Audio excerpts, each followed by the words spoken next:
Today I'll be using a miter saw for this, as it will produce the best results. The first thing you need to do is make sure that your saw blade is square with your fence. This is a very important step if you want to make sure your joints are nice and tight. For the first joint, I'm going to set my saw to 45 degrees. You can do this in two different ways. You can either adjust the actual fence and then cut your baseboards standing up. The only problem with this is sometimes depending on your baseboard height, it might not work with your miter saw.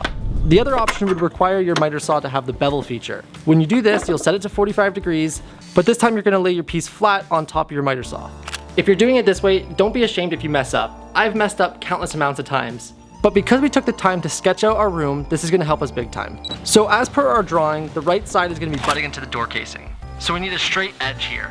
Even though that your baseboard does come with the ends straight, that doesn't always mean that it's going to be perfect. So it's always good practice to cut that edge straight regardless. With your PPE equipped, let's make the cut.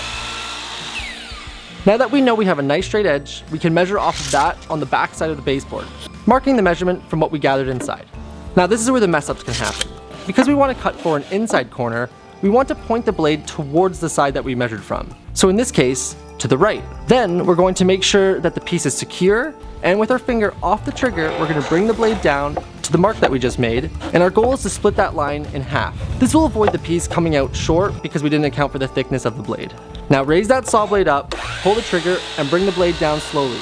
You're going to want to make sure you're supporting the piece downward and against the fence, and make sure not to move that piece or have your hand too close to the blade. After making the cut, feel free to measure to confirm it's good. For our second joint, it's going to be an outside corner. It's going to be very similar to an inside corner, but this time we're going to set the miter saw the opposite way. So in other words, away from the side that we measured from.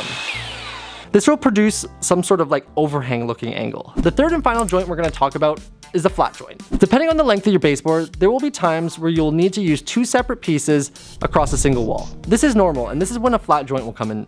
And yes, technically you could just butt the two ends together, but the results of this after painting can be very noticeable. But we're looking for professional results, so let's do it the right way. And the best part? You already know how.